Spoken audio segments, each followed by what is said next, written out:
ఎందుకు వెళ్ళావు బిగ్ బాస్కి నార్మల్గా? ఏం చెప్పారు? బిగ్ బాస్ సీజన్ 2 అప్పుడు సీజన్ 2కి నాని అన్న వాని పిలవండి బాగుంటుంది అన్నారు. అయితే వీళ్ళు నానిగారు మిమ్మల్ని మీరు ఉంటే బాగుంటుంది అంటున్నారండి, మీరు రండి ఒకసారి అంటారు. నేను వెళ్తే ఇది అంటే 4 సినిమాలు జరుగుతున్నాయండి బయట, నేను ఇప్పుడు సడన్గా లోపలికి వెళ్ళిపోతే నాకు ఇబ్బంది అని దిల్రాజు గారి ప్రొడక్షన్, వారాహి ప్రొడక్షన్ వీటిల్లో ఉన్నా. అయ్యో ఇబ్బంది అండి, తేజ గారు చెప్పింది గుర్తొచ్చింది, ఎప్పుడు లాక్ అయిపోద్ది ఎక్కడే కానీ, ఇలా అండి అంటే నెక్స్ట్ సీజన్ చూసుకుందాంలేండి అని చెప్పిన ఊరిక. సరే ఓకే అన్నారు. సీజన్ 2 అయిపోయిన తర్వాత నాకు భయం ఎత్తుకుంది, ఇది బిగ్ బాస్ అంటే ఇలా ఉంటుంది అని. అప్పుడు సీజన్ 2 తర్వాత వీళ్ళు సీజన్ 3కి ముందు నుంచే ఫోన్ చేస్తారు నాకు. ఏది ఆగస్టులోనో జూలైలోనో స్టార్ట్ అయితే నాకు మార్చ్ ఏప్రిల్ నుంచే ఫోన్లు చేస్తారు. నేను ఏదో ఒకటి చెప్పి తప్పించుకుంటున్నా. అప్పటికి రొమాంటిక్ మూవీ షూట్లో ఈడున్నాం, గోవాలో ఉన్నాం. నా పక్కన అలీగారి తమ్ముడు కయ్యమని ఉన్నాడు. ఎవర్రా ఫోన్ చేసిన ప్రతిసారి ఏదో ఒకటి చెప్తున్నావు ఏంట్రా అన్నాడు. లేదన్నా ఇట్లా బిగ్ బాస్కి రమ్మంటారు, నాకేం భయం వేస్తుంది పోవాలంటే, పోకుంటే బాగా అది పోతే డబ్బులు వస్తాయి కానీ ఇదన్నా అంటే, అరే ఏం కాదు, నువ్వు బయట ఎలా ఉంటావో వెళ్ళి అలాగే ఉండు, నువ్వు జనాలకి నచ్చితే ఓకే, నువ్వు ఖచ్చితంగా నచ్చుతావు, నువ్వు నీలాగుంటే నచ్చుతావు, నువ్వు ఎప్పుడైతే దొంగ నాటకాలు ఎచ్చావో నచ్చవు, నువ్వు నీలాగుంటే కనుక నచ్చుతావు, నువ్వు వెళ్ళి హ్యాపీగా డబ్బులు ఇస్తారు, తెచ్చుకో, పెళ్లి కావాల్సిన పిల్లోడు, డబ్బులు వస్తాయి కదా, ఓన్లీ డబ్బుల కోసం పో అన్నాడు. సరే ఓకే అని చెప్పేసి ఫోన్ చేసి వాళ్ళకు, నాకు మీరు మంచి డబ్బులు ఇస్తే వస్తానండి అన్నారు. వాళ్ళు సరే అని చెప్పి నేను అడిగినంత ఇచ్చారు. అది అప్పటికి టాప్ 3 పేమెంట్ అది. అమ్మ నాకేంది ఇంత డబ్బులు ఇచ్చారు వీళ్ళు వీక్లీ, బయట ఇంత కష్టపడినా రావు, ఇదేంది ఇది అనుకుని మా అమ్మకు ఫోన్ చేసిన, అమ్మ ఇట్లా అంటే ఇంకేముందిరా హ్యాపీగా వెళ్ళి బాగా తిని కూర్చొని పడుకొని డబ్బులు తెచ్చుకోపోవాలి. సరే ఓకే అని చెప్పేసి పోయినా. నేను 2 వారాలు ఉంటే చాలు అనుకున్నా, 12 వారాలు ఉన్నా. అదే 12 వారాలు. అది 12 వారాలు ఎంత సంపాదించావు? చెప్పకూడదు అది బయటికి, నువ్వు చెప్తావా? బిగ్ బాస్ అనే కదా, ఏమైనా సంపాదించుకున్నావా మొత్తం డబ్బులు? సంపాదించుకున్నా. ఫస్ట్ బిగ్ బాస్ 1కి వచ్చింది ఒక హౌస్ డౌన్ పేమెంట్ కట్టేసిన 40 లక్షలు. తర్వాత 40 లక్షలు వచ్చింది ఫస్ట్ 3/3కి. వచ్చిందంటే 40 లక్షలు పెట్టా, వచ్చిందంటే 40 లక్షలు డౌన్ పేమెంట్ కట్టేసిన ఒక ఇంటికి. తర్వాత ఓటీటీ సీజన్ మనకు వచ్చింది, ఈ మధ్యలో సినిమాలు సంపాదించుకుంది అంతా కలిసి ఒక సినిమాకి పెట్టేసిన, దాని రిలీజ్ కోసం కింద మీద పడుతున్నా. కాదు ఏమైనా ఉపయోగపడిందా నీకు బిగ్ బాస్? పడింది. బిగ్ బాస్ నుంచి వచ్చిన తర్వాతే కదా నాకు బిగ్ బాస్ అంటే ఏమైందంటే, ఇప్పుడు ఒక సినిమాలో క్యారెక్టర్కి 10 మంది ఆప్షన్లు ఉంటే అందులో నేను 8, 9 ఉండేవాడిని. బిగ్ బాస్ నుంచి రాగానే ఏమైందంటే ఈ ఆప్షన్ అనేది 1, 2కి వెళ్ళిపోయింది. సో రెమ్యునరేషన్ కూడా కొంచెం పెంచారు. ఓకే, అట్లా. ఓకే. నీ సినిమా కాంట్రవర్సీ ఏంటి? ఏం కాదు, మెసేజ్లు పెట్టి ఏదేదో చీటింగ్ ఇది అది. వాడు మా డైరెక్టర్, వాడు ఏంటంటే ఇద్దరం కలిసి చేసుకున్నాం. అప్పుడు వేరే పేరు ఉండేది కదా సినిమా పేరు ఏంటి? అప్పుడు కల్ట్ గ్యాంగ్ అని ఉండేది. తర్వాత నేను రెన్యువల్ చేసుకోవడం కొంచెం లేట్ అయింది. ఆ కల్ట్ అనేది విశ్వక్సేన్ తీసుకున్నాడు, నేను మళ్ళీ ఉత్తుత్త హీరోలని మార్చుకున్నా. సో గొడవ ఏంటంటే, డైరెక్టర్ కమ్ కెమెరామెన్ మా ఫ్రెండ్. సో పిలిచి రారా సినిమా చేసుకుందాం ఇద్దరము అనుకున్నాను. షూటింగ్ వరకు నేను పెట్టాలి, పోస్ట్ ప్రొడక్షన్ వాడు పెట్టాలి. షూటింగ్ అయిపోయింది, తర్వాత పోస్ట్ ప్రొడక్షన్ నాకు డబ్బులు లేవన్నాడు. డబ్బులు లేవన్నప్పుడు ఎట్లా, సరే ఇది కూడా నేనే పెట్టేస్తాలే అని చెప్పేసి మొత్తం అంతా కంప్లీట్ చేసుకున్నాము. మొత్తం అంతా అయిపోయిన తర్వాత ఇప్పుడు నాకు తెలిసిన పరిచయాలతో మైత్రి డిస్ట్రిబ్యూటర్స్ ఇలా అందరినీ కలుస్తున్నాం. వాడిని నేను వెళ్ళి కలుస్తున్నాడికి మనోడు ఏంటంటే కొంచెం ఊహల్లో ఉండిపోయాడు. ఏది సినిమా అయిపోగానే ఇంత డబ్బులు వచ్చేస్తాయి, నేను ల్యాండ్ తీసుకోవాలి, కార్ తీసుకోవాలి, ఇది మొత్తం ప్లాన్ చేసి నేనేది ఫస్ట్ సినిమా బయటకు వచ్చేదాలని చెప్పి నేనున్నా. తర్వాత ఏమైపోయిందంటే ఇంక నేను ఇట్లా కాదు, ఇది ఒక 2-3 ప్రీమియర్ చేసేద్దాం రామానాయుడులో, ప్రీమియర్లు వేసేస్తే మనకు కనీసం ఏదన్నా కొంచెం బస్ ద్వారానే వస్తుంది ఇండస్ట్రీలో అనుకొని, నువ్వు మొత్తం ఫైల్ అవుట్పుట్ రెడీ చేసేసి మనం ప్రీమియర్ వేసేసుకుందాం అంటే, అప్పుడు వాడి మైండ్లో ఏం పడిందో కానీ నాకు ఇంత డబ్బులు ఇస్తే కానీ నేను రెడీ చేయను అన్నాడు. నేనేంటంటే ఫ్రెండ్ కదా అని చెప్పి మొత్తం నమ్మి ఫైల్స్ అన్నీ మనోడి దగ్గర పెట్టేసి, నాకు తెలియదు అసలు ఎన్ని హార్డ్ డిస్కులు కొనుక్కున్నాం ఏంటి అంటే, ఎంత ఖర్చు అయింది అనేది అకౌంట్స్ రాసుకుంటున్నా. లేదు ఇది అన్నప్పుడు మనోడికి ఏంటంటే పాపం అప్పటి వరకు అంటే నెగిటివిటీ వచ్చిందో మైండ్లో, ఇది అయిపోతుందో లేదో అని, లేదంటే కనుక వాడికి నిజంగా డబ్బులు అవసరమైంది. అప్పుడు నా దగ్గర డబ్బులు లేవు, నేను ఎవరైనా నా దగ్గర డబ్బులు ఉంటే నేనే ఇస్తా కదరా నీకు అని. సరే ఇట్లా కాదు, అగ్రిమెంట్ చేసుకుందాం మనము వచ్చిన తర్వాత ఇంత అని అంటే, సరే ఓకే అగ్రిమెంట్ చేసుకుందాం అని చెప్పిన. తర్వాత వాడు అగ్రిమెంట్ రాలేదు, నేను చేసుకోలేదు. నేనేమన్నా అంటే, సరే అయితే నువ్వు సైలెంట్గా ఉంటే నేను సినిమా మొత్తం రిలీజ్ చేసేసి వచ్చిన డబ్బులు వచ్చిన తర్వాత నేను పిలిచి నీకు ఇవ్వాల్సింది నీకు ఇచ్చేస్తాను అంటే, అప్పటికే ఇచ్చేసిన కొంచెం డబ్బులు, ఇవ్వాల్సింది ఇస్తా అన్న. అది దానికి అందరికి మెసేజ్లు పెడుతున్నారా? దానికి ఏంటంటే వాడు మెసేజ్లు పెట్టేది ఏంద్రా అంటే వాడి ఫ్రెండ్స్ ఉన్నారు కొంతమంది ఇండస్ట్రీలో, వాళ్ళకి ఇదంతా తెలియదు. ఇప్పుడు నాకు ఇంకొకటి గొడవ అయింది, నేను వచ్చి నా వర్షన్ నీకు చెప్పిన, అవతల ఇంకో మూడో పర్సన్ నీకు తెలియదు, నువ్వేం చేస్తావు నేను చెప్పి నమ్ముతావు కదా. సో అట్లా ఏంటంటే మనోడు చెప్పిందంతా వాళ్ళు నమ్మారు, నమ్మేసి వాళ్ళు ఏదేదో సరే ఓకే పోనీలే మనం ఏమైంది, అది ఎందుకు రిలీజ్ అవ్వట్లా? ఉన్న డబ్బులంతా దానికే పెట్టేసిన. ఇప్పుడు ఎవడెవడైతే ఈ ఎరిపప్పు వాళ్ళందరూ కామెంట్లు పెట్టారో ఈ నా కొడుకులందరూ తలా ఇంత వేసుకునే కానీ సినిమా అయిపోతుంది. జేబులోంచి డబ్బులు తీసి ఏమైనా హెల్ప్ చేయండి అంటే ఎవరు చేయట్లేదు, ఎవరికి కామెంట్లు పెడతారు అంతే. కామెంట్లు పెడితే ఏం చేసుకోవాలి, ఎవడు ముడ్లు పెట్టుకోవాలి ఎన్ని కామెంట్లు. నేను చెప్పినా క్లియర్గా, అరే మీరు ఇంత బాధపడతారు కదా మీ వాడికి పేరు రాలేదని, మీరే తలా ఇంత వేసుకొని సినిమా కొనండి, మీరే రిలీజ్ చేయండి, లేదా మీరే తలా ఇంత వేసుకొని సినిమా రిలీజ్కి హెల్ప్ చేయండి రా అంటే ఎవరు చేయడంట, జేబులోంచి ₹1 తీయరంట, ఊరికి ఇన్స్టాగ్రామ్ తీసి కామెంట్లు పెడతారంట. అది ఇప్పుడు రిలీజ్ అవుతుందా?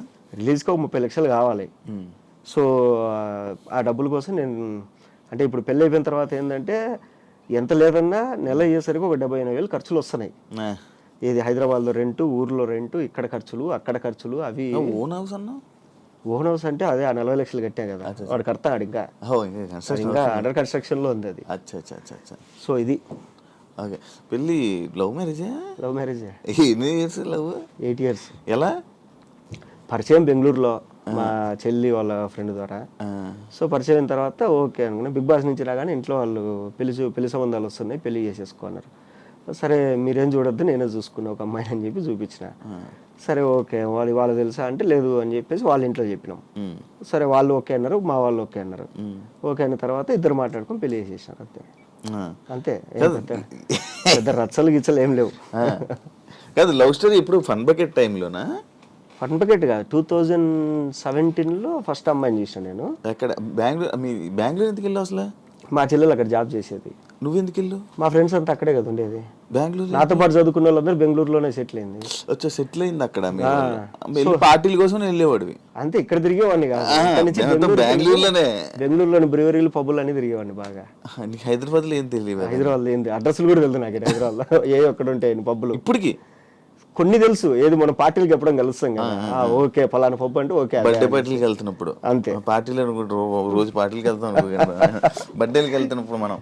సో అట్లా పరిచయం అంతే. అచ్చా. ఇంట్లో వాళ్ళు ఎప్పుడైతే పెళ్ళి అన్నారో సరే మీరు చూడొద్దు నేనే చూసుకున్నా అని చెప్పిన. ఆ అమ్మాయి కూడా వాళ్ళ ఇంట్లో చెప్పింది.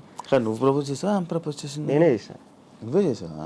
ఓకే. మనం ప్రపోజ్ చేసేంత ముఖం ఏమంది, సెలబ్రిటీ కదా, ఏముంది సెలబ్రిటీ అయితే. నేను అడగడమే డైరెక్ట్ పెళ్ళి అన్నా. అప్పటికి ఆ అమ్మాయి చదువుకునేది. ఇట్లా నువ్వంటే ఇష్టము, సో మైండ్లో ఒకటి పెట్టుకొని నేనైతే మాట్లాడలేను, పెళ్లి చేసుకోవాలని మా ఇంట్లో నన్ను ఎప్పుడైతే పెళ్లి చేసుకుంటారో అప్పుడు నీ ముఖం చూపిస్తాను, నువ్వు ఓకే అంటే ఓకే. ఆ అమ్మాయి మీ గురించి తెలియదు కదండి అని. సరే ఓకే మామూలుగానే ఉందాము అనింది. సరే ఓకే మామూలుగానే ఉందాం, మీకు నచ్చినప్పుడు చెప్పండి అన్న. నేను చెప్పిన ఒక 2 ఏళ్ల తర్వాత చెప్పింది నాకు. 2 సంవత్సరాల తర్వాత చెప్పింది నాకు కూడా ఓకే అని. లవ్వానికి మనం వెనకలబడి ఏంది, వెనకలబడి అంటే వాడు ఎన్ని ఏం మామూలుగానే ఉన్నా డైరెక్ట్ ఏదైనా మాట్లాడేస్తావు కదా, దానివల్ల ఏం నీకు ఇబ్బంది రాలేదా ఇప్పుడు ఇండస్ట్రీలో? వచ్చింది చాలాసార్లు. కొన్ని సినిమాలు ఒప్పుకుంటాం, కథ చెప్తారు, సూపర్ ఉంటుంది కథ, ఎలా ఉంది ప్రొడ్యూసర్ పిలిచి అడుగుతాడు, ఎలా చెప్పారు డైరెక్టర్ కథ, చాలా బాగా చెప్పారు సార్, ఆయన చెప్పినట్లు తీస్తే బాగా వస్తుంది అవుట్పుట్ అని చెప్తా. సరే ఓకే షూటింగ్కి వెళ్తాం. ఇది చిన్న డైరెక్టర్లు కాదు, పెద్ద డైరెక్టర్లతో కూడా ఇది నాకు. షూటింగ్కి వెళ్ళిన ఒక వారం రోజుల తర్వాత నేను ఎందుకో కొంచెం డల్లుగా ఉంటా. ఎందుకు డల్లుగా ఉన్నావు అంటారు. అనగానే ఎందుకో అన్నా నాకు తేడా కొడుతుంది, ఇది ఇన్ని రోజుల నుంచి షూటింగ్ చేయి ఏ సీన్ కూడా నాకు ఇంట్రెస్ట్ అనిపించట్లేదు. ఇది నేను షూటింగ్కి వెళ్ళగానే ఏం చేస్తా అంటే వెళ్ళగానే అసిస్టెంట్ డైరెక్టర్ దగ్గర ఈరోజు ఏమేమి సీన్లు, నేను లేని సీన్లు కూడా ఇప్పించుకొని చదువుతా. ఈవినింగ్ అయ్యేసరికి ఈవినింగ్ 4-5 అయ్యేసరికి ఆన్లైన్ ఎడిటర్ దగ్గర కూర్చొని మొత్తం చూస్తా, ఏం రాసినారు వీళ్ళు, ఏం వచ్చింది అవుట్పుట్ అనేసి. నాకు అక్కడ ఏదో తేడా కొట్టిందంటే చెప్పేస్తా, ఏదో తేడా కొడుతుంది నాకు ఈ సినిమా అంటే, ఏం మాట్లాడతావు నువ్వు, అందరు బాగుందంటారు నువ్వు బాగాలేదంట, ఏమో నాకు అనిపించింది. ఇలా హట్ అయ్యి కొంతమంది డైరెక్టర్లు నాతో రెండోసారి ఫోన్ చేయరు నాకు. ఆ సినిమాలు అటర్ ఫ్లాప్ కూడా అయినాయి. నేను చెప్పిన ప్రతి సినిమా అటర్ ఫ్లాప్ అయింది. నేను ఇంకోటి ఏదంటే సింపుల్, ఇదేది భాగ్యనగరంలో గమ్మత్తు, ఆ మూవీ ఫోన్ చేశారు ఇట్లా చిత్రం సీన్ అన్న, అరే మొత్తం అందరు కమెడియన్లు కలిసి చేస్తున్నారా, నువ్వు కూడా ఉంటే బాగుంటుంది అంటే, అన్న హ్యాపీ అన్న మీ అందరితో కలిపి నేను ఒక వారం రోజులు షూటింగ్లో ఉన్నా అంటే హ్యాపీ కదా అని చెప్పి ఒప్పుకున్నా. పోయినా చెప్పారు ఇట్లా, ఇది డబ్బులు ఏమి ఇవ్వరా, అయిపోయినాకే ఇస్తాం అందరూ. సరే ఓకే అని వెళ్తే మొత్తం ఇండస్ట్రీలో ఉండే కమెడియన్లు అందరూ ఉన్నారు మ్యాక్సిమం. అందరితో కూర్చొని మధ్యాహ్నం అందరం పెద్ద టేబుల్ వేసుకొని తినేవాళ్ళం, అంతా బాగుండింది. అంతా అయిపోయింది. రామానాయుడులో ప్రీమియర్ వేసారు. ప్రీమియర్ వేసిన తర్వాత చూసినా ఓకే సినిమా అయిపోయింది. నేను పక్కన నిలబడుకున్నా. శ్రీనివాస్ రెడ్డి అని వచ్చాడు. ఎరా ఎలా ఉంది అని అందరిని అడుగుతాడు ఒక్కొక్కడిని. అన్న అదిరిపోయిందన్న, అసలు ఎవడు గోల వాడితే తర్వాత మంది అన్న అదే అన్న ఇదని అందరు నా దగ్గరికి వచ్చాడు. ఎలా ఉందిరా అని. ఏమన్నా కమెడీలు అందరూ ఉన్నారు, కామెడీ సీన్లు ఉన్నాయి కానీ నాకు నవ్వు రాలేదు ఆడే కానీ, ఒక 2 సీన్లు తప్ప. ఏమో నా సెన్స్ ఆఫ్ హ్యూమర్ దొబ్బిందేమో తెలియదు నాకు కూడా. మేబీ అంటే నాకు నచ్చని సినిమాలు కూడా జనాలకు చాలా మంది హిట్ అయినాయి. ఇప్పుడు గీతా గోవిందంలో థియేటర్లో కూర్చుంటే అందరు నవ్వుతాను, నాకు నవ్వు రాలే. తర్వాత ఇదేది జాతిరత్నాలు కూడా థియేటర్ అంతా ఎగిరెగిరి నవ్వుతుంది, నాకు నేను ఏంది అందరు నవ్వుతాను, నాకు నవ్వు రావట్లే, నాకు సెన్స్ ఆఫ్ హ్యూమర్ దొబ్బింది, చిప్పు దొబ్బింది రాలే అనేసి ఒక 2 సార్లు నవ్వు వచ్చింది సినిమా మొత్తంలో అని చెప్పి. ఇట్లన్నా ఏమో నా జడ్జిమెంట్ తప్పైండొచ్చు, నా ఒపీనియన్ ఇది అన్న. సరే ఓకే, ఆయన వెళ్ళగానే వీళ్ళందరూ బుద్ధి ఉందిలా నీకు, ఆయన అంత కష్టపడి సినిమా తీసి నువ్వు అట్లా అంటావా అంట. నా ఒపీనియన్ అడిగాడు, ఒపీనియన్ చెప్పిన, తప్పేముంది. కొద్ది రోజుల తర్వాత వేరే షూట్లో ఆయన కలిసి నువ్వు చెప్పింది జరిగిందిరా, ఏదో మిస్ అయింది సినిమాలో, సరే ఈసారి ఏదైనా స్క్రిప్ట్ అనుకున్నప్పుడు నేను పిలుస్తాలే అంటే. నేను చెప్పింది పాజిటివ్గా తీసుకునే వాళ్ళు ఉన్నారు, నెగిటివ్గా తీసుకునే వాళ్ళు ఉన్నారు. ఇప్పుడు కొన్ని చిన్న సినిమాలు జరుగుతాయి, జరిగిన తర్వాత ఇప్పుడు నాలో ఇన్బిల్ట్గా డైరెక్టర్ రైటర్ ఉన్నాడు కాబట్టి ప్రొడ్యూసర్లు ఏం చేస్తారంటే ఒక వారం రోజుల తర్వాత షెడ్యూల్ అయిపోగానే నన్ను పిలిచి, ఏం మహేష్ ఏంది చెప్పు ఏంటి అంటే, నేను లేదండి సెట్లో కొన్ని మార్పులు చేయాలి, ఈ డిపార్ట్మెంట్ బాగాలేదు, ఇది బాగాలేదు, ఇది కొంచెం ఇలా చేయాలని చెప్తా. ఇది డైరెక్టర్లు హట్ అయిపోయి వాడికి ఏం పని ఇవన్నీ చెప్పడానికి అది ఇది అని చెప్పేసి పిలవడం మానేస్తారు. అవి కూడా జరిగినాయి కొన్ని. అట్లా నాకేంటంటే నా కళ్ళ ముందర ఒకటి ఉన్న సంక్రాంతి పోతా అంటే, అరే ఇప్పుడు అయిపోయిన తర్వాత మనం మాట్లాడే బదులు ఏదో జరిగేటప్పుడే చెప్తే కరెక్షన్ చేసుకుంటారు కదా అని మనం అనుకుంటాం. అట్లా ఇప్పుడు అంతేందుకు బిగ్ బాస్ ఓటీటీ కూడా మనం మాట్లాడుకున్నాం లోపల కూర్చొని, ఏంది ఇది ఏదో ఒక్క స్పాన్సర్ కూడా రాలేదు, మనిద్దరే మాట్లాడేది, మనిద్దరమే స్పాన్సర్ రాలేదు, ఒక ప్రమోషన్ రాలేదు, ఏంటిది మనం అనుకున్నాం. మనకు మినిమం అనిపిస్తుంది కదా, అరే మనకు ఇంత కష్టపడి చేస్తున్నాము కానీ ఏదో తేడా కొడుతుంది లోపల మాట్లాడుకుంటాను. అందుకు నేర్చుకోవాలి, ఏది ఏ చెత్త ప్రోడక్ట్ అయినా కానీ సూపర్ అని చెప్పేది నేర్చుకోవాలి కొంచెం. కొన్నిసార్లు అబద్ధం చెప్పడం వల్ల మనం ఎదుగుతామంటే నేర్చుకోవాలి మెల్లమెల్లగా.